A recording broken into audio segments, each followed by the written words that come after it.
Saudi Arabia Pakistan ಹೊಸ ರಕ್ಷಣಾ ಒಡಂಬಡಿಕೆ. ಭಾರತ ಆತಂಕ ಪಡುವ ಅಗತ್ಯವಿದೆ. ಖತರ್ ಮೇಲೆ ಇಸ್ರೇಲ್ ದಾಳಿಗೂ ಈ ಒಪ್ಪಂದಕ್ಕೂ ಸಂಬಂಧ ಇದೆಯಾ? ಈ ಬೆಳವಣಿಗೆಯನ್ನು ಸೂಕ್ಷ್ಮವಾಗಿ ಅವಲೋಕಿಸುತ್ತಿರುವ ಭಾರತ ಮತ್ತು ಪಾಕಿಸ್ತಾನದ ಸಂಬಂಧ ಇತ್ತೀಚಿನ ದಿನಗಳಲ್ಲಿ ತೀರಾ ಹಳಸಿದೆ. ಪಹಲ್ಗಾಮ್ ಭಯೋತ್ಪಾದಕ ದಾಳಿ ಮತ್ತು ಅದಕ್ಕೆ ಆಪರೇಷನ್ ಸಿಂಧೂರ ಮೂಲಕ ಭಾರತ ನೀಡಿದ ಪ್ರತ್ಯುತ್ತರ ಅಂತಾರಾಷ್ಟ್ರೀಯ ಮಟ್ಟದಲ್ಲಿ ಭಾರೀ ಚರ್ಚೆಗೆ ಗ್ರಾಸವಾಗಿತ್ತು. ಅಂತಾರಾಷ್ಟ್ರೀಯ ಸಮುದಾಯದಿಂದ ಭಾರತಕ್ಕೆ ಸಿಕ್ಕ ಬೆಂಬಲ ಪಾಕಿಸ್ತಾನಕ್ಕೆ ದೊಡ್ಡ ಹಿನ್ನಡೆಯಾಗಿದೆ. ಇದೀಗ ಸೌದಿ ಅರೇಬಿಯಾ ಮತ್ತು ಪಾಕಿಸ್ತಾನ ರಕ್ಷಣಾ ಒಪ್ಪಂದಕ್ಕೆ ಸಹಿ ಹಾಕಿವೆ. ಸೌದಿ ಜೊತೆಗಿನ ಈ ಒಪ್ಪಂದವನ್ನು ಪಾಕಿಸ್ತಾನ ಭಾರತದ ವಿರುದ್ಧದ ಒಂದು ದೊಡ್ಡ ರಾಜತಾಂತ್ರಿಕ ವಿಜಯವೆಂದು ಪರಿಗಣಿಸುತ್ತಿದ್ದರೆ, ಭಾರತವು ಪರಿಸ್ಥಿತಿಯನ್ನು ಸೂಕ್ಷ್ಮವಾಗಿ ಗಮನಿಸುತ್ತಿದೆ.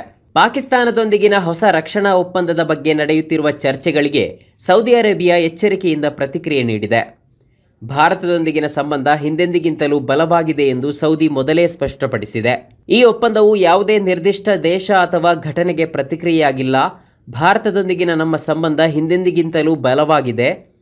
ನಾವು ಈ ಸಂಬಂಧವನ್ನು ಬೆಳೆಸೋದನ್ನು ಮುಂದುವರಿಸುತ್ತೇವೆ ಮತ್ತು ಸಾಧ್ಯವಾದಷ್ಟು ಪ್ರಾದೇಶಿಕ ಶಾಂತಿಗೆ ಕೊಡುಗೆ ನೀಡಲು ಪ್ರಯತ್ನಿಸುತ್ತೇವೆ ಎಂದು ಹಿರಿಯ ಸೌದಿ ಅಧಿಕಾರಿಯೊಬ್ಬರು ರಾಯ್ಟರ್ಸ್ಗೆ ತಿಳಿಸಿದ್ದಾರೆ.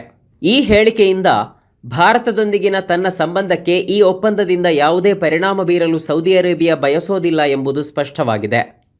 ಇದರ ಜೊತೆಗೆ ಸೌದಿ ಅರೇಬಿಯಾ ಭಾರತದ 4ನೇ ದೊಡ್ಡ ವ್ಯಾಪಾರ ಪಾಲುದಾರ. ಮತ್ತೊಂದೆಡೆ ಸೌದಿ ಅರೇಬಿಯಾಕ್ಕೆ ಭಾರತ 2ನೇ ಅತಿದೊಡ್ಡ ವ್ಯಾಪಾರ ಪಾಲುದಾರ. 2024-25 ಹಣಕಾಸು ವರ್ಷದಲ್ಲಿ ದ್ವಿಪಕ್ಷೀಯ ವ್ಯಾಪಾರವು $41.88 ಬಿಲಿಯನ್ ಆಗಿತ್ತು. ಇದಕ್ಕೆ ಪ್ರತಿಯಾಗಿ ಪಾಕಿಸ್ತಾನ ಮತ್ತು ಸೌದಿ ಅರೇಬಿಯಾ ನಡುವಿನ ವ್ಯಾಪಾರ ಕೇವಲ $3-4 ಬಿಲಿಯನ್ ಆಗಿದೆ. ಆದ್ದರಿಂದ ರಕ್ಷಣಾ ಮತ್ತು ಆರ್ಥಿಕ ತಜ್ಞರು ಹೇಳುವಂತೆ ಯಾವುದೇ ರೀತಿಯಲ್ಲಿ ಸೌದಿ ಅರೇಬಿಯಾ ಭಾರತದ ವಿರುದ್ಧ ನಡೆದುಕೊಳ್ಳುವ ಸಾಧ್ಯತೆ ಇಲ್ಲ. ಭಾರತದ ರಾಷ್ಟ್ರೀಯ ಹಿತಾಸಕ್ತಿಗಳನ್ನು ರಕ್ಷಿಸಲು ಮತ್ತು ಎಲ್ಲ ಕ್ಷೇತ್ರಗಳಲ್ಲಿ ಸಮಗ್ರ ರಾಷ್ಟ್ರೀಯ ಭದ್ರತೆಯನ್ನು ಖಚಿತಪಡಿಸಿಕೊಳ್ಳಲು ಸರ್ಕಾರ ಬದ್ಧವಾಗಿದೆ ಎಂದು ಸೌದಿ ಪಾಕಿಸ್ತಾನ ಪರಸ್ಪರ ರಕ್ಷಣಾ ಒಪ್ಪಂದಕ್ಕೆ ಪ್ರತಿಕ್ರಿಯೆಯಾಗಿ ಭಾರತದ ವಿದೇಶಾಂಗ ಸಚಿವಾಲಯ ಹೇಳಿದೆ.